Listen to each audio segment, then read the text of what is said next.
In our story today, we meet Evan, a man who seems deeply devoted to his wife Karen. The opening scene shows Evan and Karen enjoying some playful, intimate time together. Their moment is soon interrupted by their children, who arrive with a Father's Day cake. After cutting the cake, Karen packs up the kids and heads off for a short family vacation. However, Evan is forced to stay behind due to urgent work commitments. The scene shifts to late at night. Evan is immersed in work on his computer. As the clock ticks past midnight, there's an unexpected and persistent knock at his front door. Evan opens the door to find two stunningly beautiful young women, completely drenched by the heavy rain. These two have clearly lost their way, and with the storm intensifying and thunder crashing, they were desperately looking for shelter. Since Evan was home alone, he takes pity on them and allows the two strangers inside his house. Because they were soaking wet, Evan offers them a chance to change into some dry clothes. After changing, the two young women immediately begin to flirt with Evan and try to get physically close to him. But Evan is a married man who truly loves his wife, and because of his marital commitment, he tries his best to maintain his distance from them. Soon, though, Evan realizes that these two women are determined to have their way and won't leave easily. Frustrated by their persistence, he decides to get rid of them immediately, and even books a cab for them to leave. When the girls realize they are about to be sent away, they intensify their efforts to seduce Evan. Despite their best attempts and irresistible charm, Evan manages to keep them at bay for a while. A little more time passes, and the cab Evan booked arrives outside his home. Seeing the taxi pull up, the two girls immediately rush into the bathroom and hide. When Evan goes to the bathroom to get them and send them on their way, the two women pounce on him like ravenous predators. This time, Evan loses all control and engages in passionate intimacy with them. Meanwhile, the cab driver, seeing no one emerge from the house, eventually gives up and drives away. The next morning, Evan wakes up and finds the girls are not in the bed beside him. He assumes they must have left.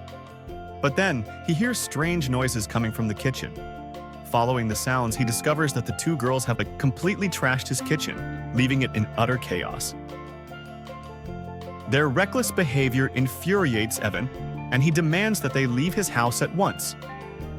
However, the girls refuse to go at any cost. Why?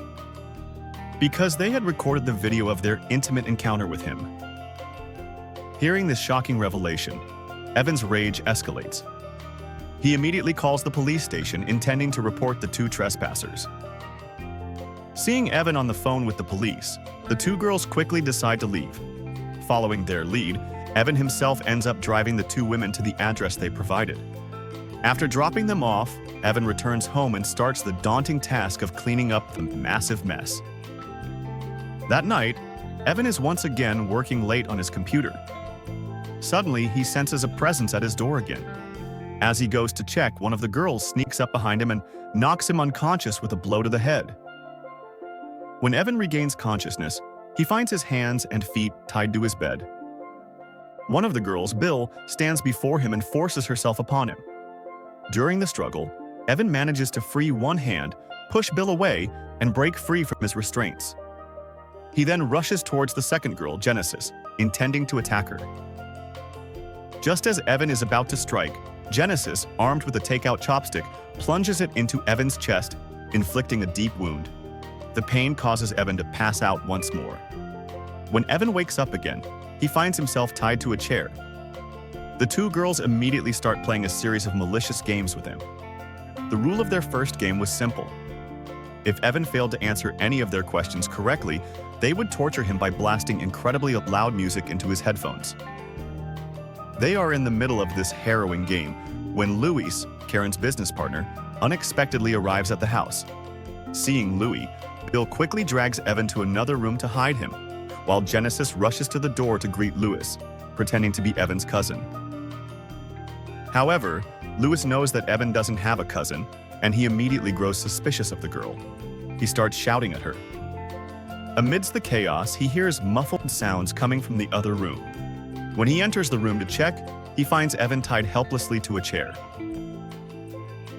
Seeing his friend bound, Louis is overcome with fury. Instead of untying Evan, he immediately charges at the two girls to attack them. But as he rushes, He slips, and his head strikes a stone, knocking him unconscious instantly. The two girls then work together to dispose of Louis's body. After getting rid of Evan's friend, the girls return and tell Evan that they will dispose of him, too, by morning. In the morning, they tie Evan with ropes and drag him to a spot where they begin to bury him. Evan is buried up to his neck, with only his head remaining above ground. Facing his impending death, Evan desperately asks the girls what his mistake was. The girls reveal that his mistake was his claim of love. They tell him he doesn't truly love his wife and kids, it's just an act. They explain that if he truly loved her, nothing they did that night would have made him sleep with them. Bill leans close to Evan and says that for a moment, she actually thought he was different from all the other men, but he wasn't. After delivering this devastating truth, they leave Evan in the ground and walk away. Sometime later, Evan's wife, Karen, returns home with the children. Upon seeing the catastrophic state of her house, she is left in utter shock and disbelief. And that's where this chilling story comes to a shocking close.